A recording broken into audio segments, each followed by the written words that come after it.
Kamusta mga balibulista? Pinataob ng Akari Chargers ang Chocomocho Flying Titans 20-25, 25-19, 25-23, 22-25, 16-14.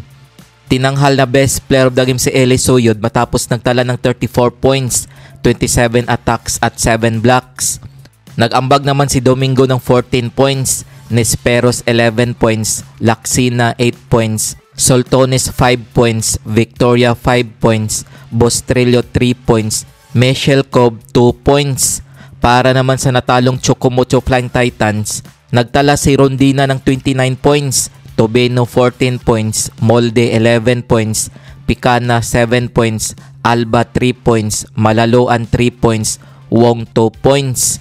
Kung bago ka pa lamang sa channel na to, mag-like na at subscribe. Panalo naman ang Petrogas Angels kontra sa Creamline Coal Smashers 25-23, 25-22, 21-25, 25-16.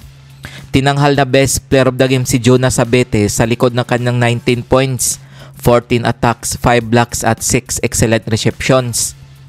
Nagtala si Van Sikel ng 26 points, Pablo 11 points, Phillips 9 points, Mosa 7 points, Puntillas 3 points, Palma 2 points.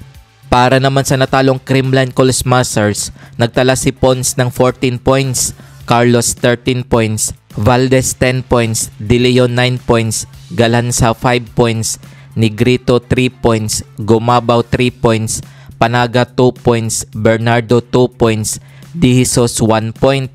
Kung umabot ka dito sa video na to, mag-like na at subscribe. Heto ang semifinals team standings as of March 29, 2025. Petrogas Angels 1 win 0 loss 3 points. Akari Chargers 1 win 0 loss 2 points. Chocomocho Flying Titans 0 win 1 loss 1 point. Creamline Coal Smashers 0 win 1 loss 0 point. Kung umabot ka dito sa bahagi ng video na to, mag-like na at subscribe.